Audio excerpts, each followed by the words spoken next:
is the ivory-billed woodpecker, which used to live in the forests and swamps throughout the coastal southeast. As Choctaw and Seminole lands were logged and developed within the region of settler society, stretching from Georgia to Louisiana, the ivory-billed lost its homeland too. The last universally accepted sighting of this bird was in the spring of 1944 in an old-growth forest known as the Singer Tract. Though this forest was believed to contain the final ivory-billed woodpecker, the Chicago Miller Lumber Company proceeded to chop the Singer Tract down.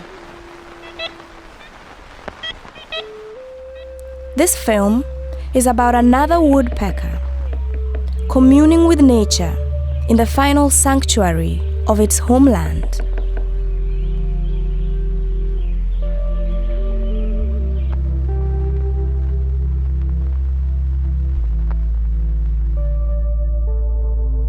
We interact with nature in a different way. There's no longer a yurt. We're in the process of removing every single stitch. What happened to the yurt? Well, we took it down in compliance because we cannot afford a site plan. We cannot afford to limit our membership, our ceremonies to 30 people. I'm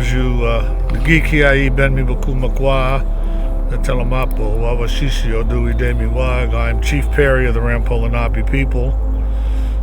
I welcome you here to our land. Let me show you one of our mensing. Each one of these poles is considered a structure because it has three elements: wood, paint, and it's got metal in the eyes, copper eyes. These are mensing. These are guardians of the forest. These teepee poles apparently have become against the law. These leaning against the tree. Why is that? I don't know. Move them or get fined. I didn't know you couldn't have a cooler on your property. I didn't know that our mensing, the poles were structures. You know? I didn't know a sweat lodge was a structure. Matter of fact, it's finable. Here it is. This is illegal. Sweat lodge frame is illegal. This Lenape is a violation of their building codes. This is what people need to know. The township has a long, dirty history of using zoning and etc. building rules to dissuade people of color from even living in Morwell. Even though I want to remind them, Morwell is a short version of what my ancestors called this area. Nations came from all over the East and the Midwest and gathered here to powwow and come to larger decisions under the guidance of my ancestors. Akuy Eenda Maawehlaang, the place where the people gather.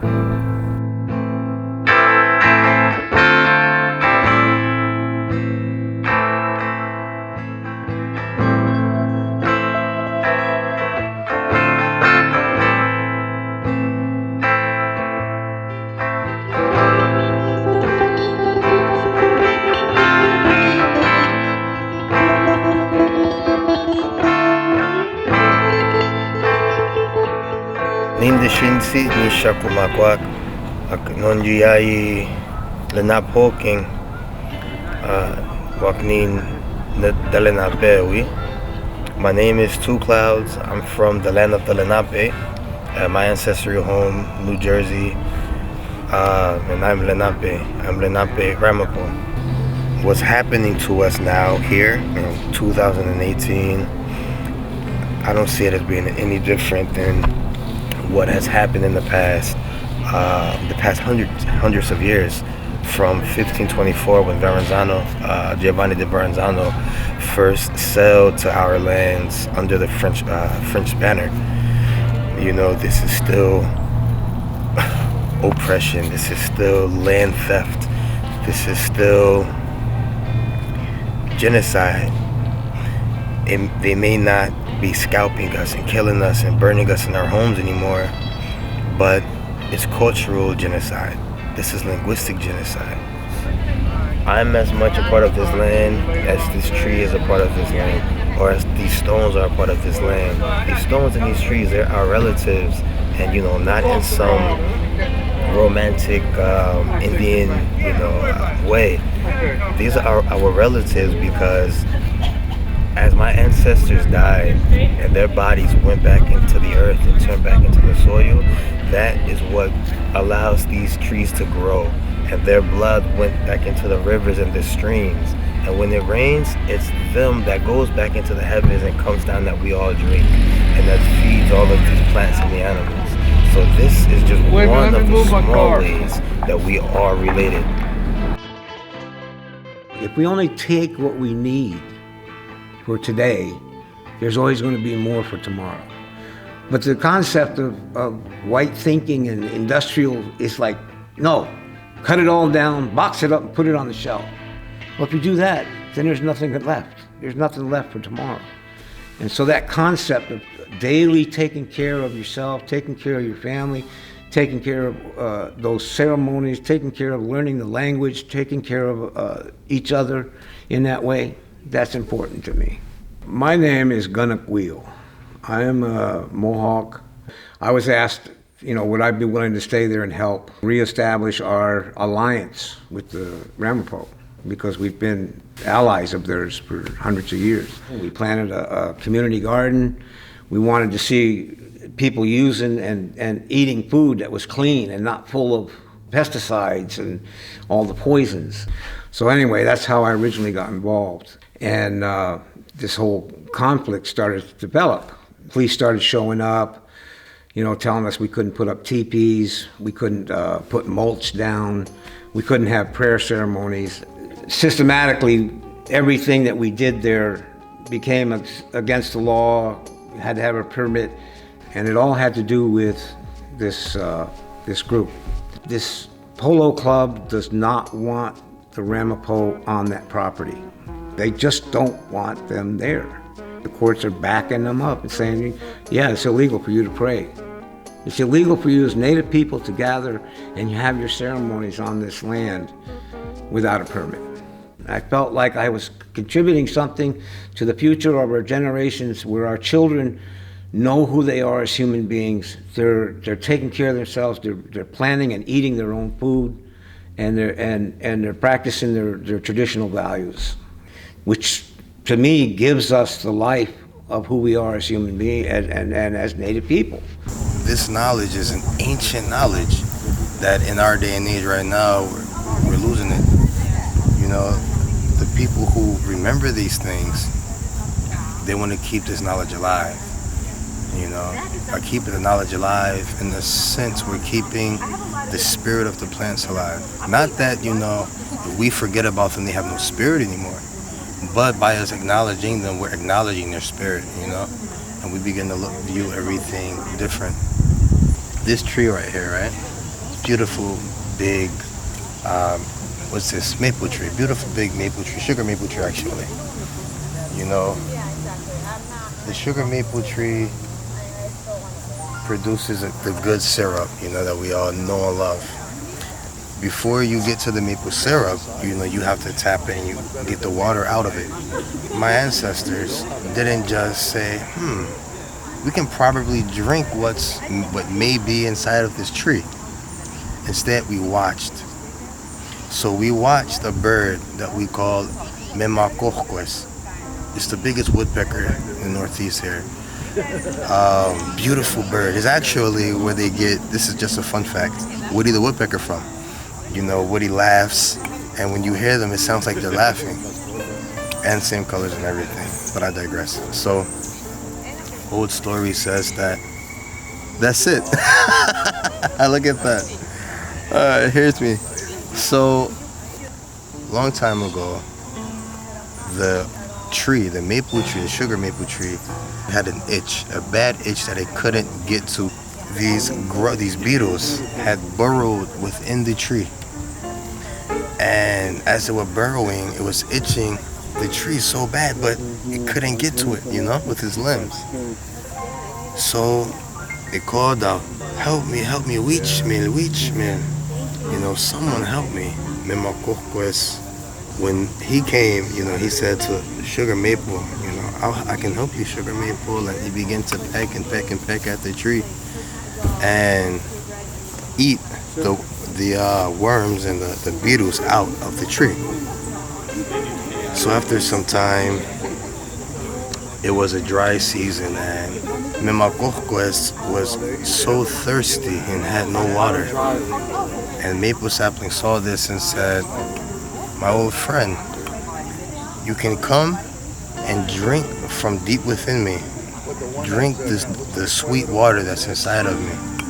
And he began to drill inside of Sugar Maple again, and when he stuck his tongue deep inside, he began to drink. And when he was done, the water continued to come out of the tree. So my ancestors saw this. That story, it's a nice story, right? But it's more than just a story. When these stories and things die, the spirit of my ancestors, the spirit of the trees, you know, of the animals dies along with it, you know?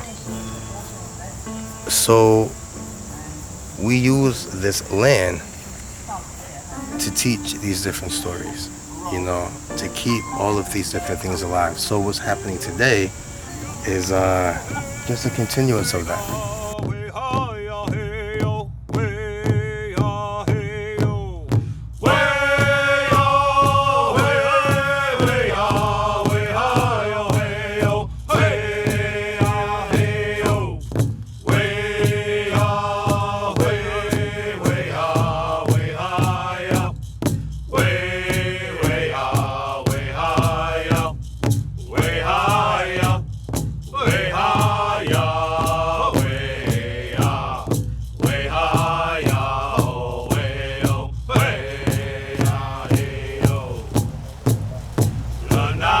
They're saying that this prayer circle we have behind you is illegal. They're saying that this stone altar here is also illegal. And if that wasn't bad enough, they're saying that 2 to 5 Ramapo people coming on the land simply to pray without any structures. Again, let me repeat that. 2 to 5 Ramapo people coming on the land to pray is illegal. And for these crimes, they are attempting to impose fines of up to $12,500 per day per weekday. So, given that they asked for the maximum amount of fines in the municipal trial in 2017, we now have over 1,000 summonses for a total of up to, I think, about $1.2 million that they're trying to fine us as of today.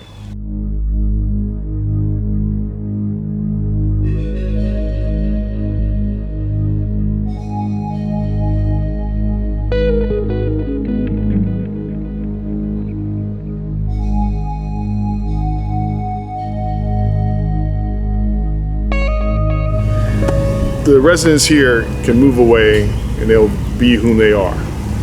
If we are removed from the Ramapo Mountains, then we cease being Ramapo. And that's just another word for genocide, to be quite frank with you.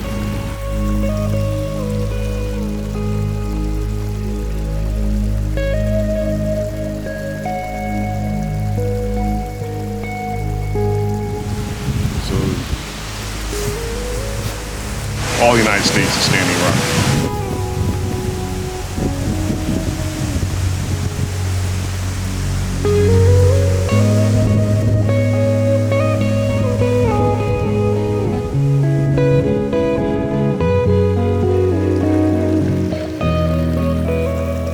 My grandfather is buried in the mountains back here.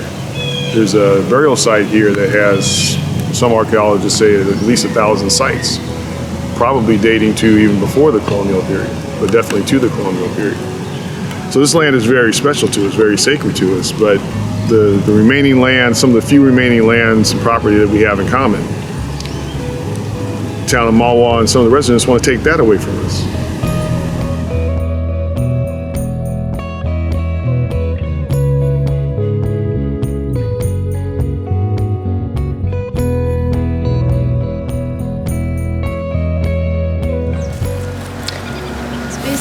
our church. We come here to pray all the time and have ceremonies mostly. Makes you see things differently. Like I can't explain it. That's how I feel about it. And having my daughters listen to people drive by cussing at us just for being here, you know, that was hurtful. It was like they weren't even treating us like we were human. It was like we were aliens. They just wanted us to leave. And we want people to pass down things that they learned to us, but we can't do that because they don't want us to come here anymore.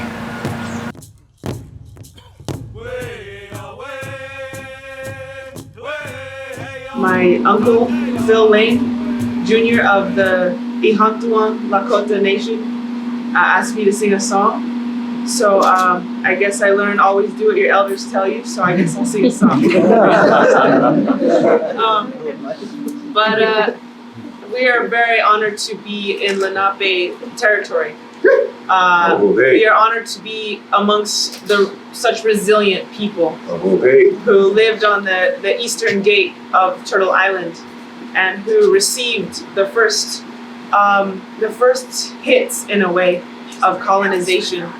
And to have Clara Soaringhawk at our event in New York City 2 days ago, speaking Lenape language so beautifully in Lenape Hoking, which is so beautiful to see that even after 500 years of trying to tear us apart, your language is being spoken to this day.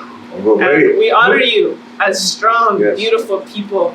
And we honor the African nations that you have intermarried with. And we honor the European nations that you have intermarried with. And we honor the beauty of your spirit and the beauty of your prayer to protect the water. And we come here as an international delegation to stand behind you and say, yes, protect the water of the Lenape Nation. Protect the land of the Lenape Nation. They've taken everything from us. Just give us a place to pray. That's all we ask. And why can't we just have a place to pray?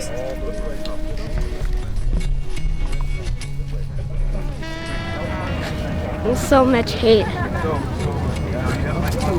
And that's all this is. That's why we can't go here, because hate. None of us here are into hate. Everyone's about love and peace and stuff. So it's really nice to be back here. And nice to meet new people, because there's a lot of people here. And a lot of new opportunities for friends and like family. And that's all I have to say.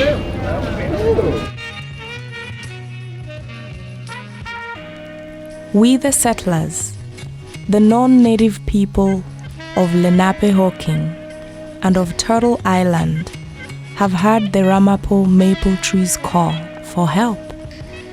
The problem is, we the termites continue to eat away. The solution is for we the pileated woodpecker, we the memakokwes, to heed the maple tree's call for help and support it. When we do, we nourish ourselves with the clear water, the sweet water, which the tree carries within and wants to share with the world. Anishik Kishalamokwang. Thank you to the one from whose thoughts we emerged, for the sweet water first people, Ramapo Lenape.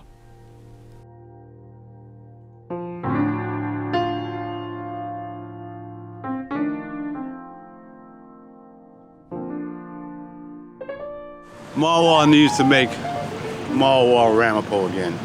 And I thank you. We'll continue our struggle for Native American rights. Aho.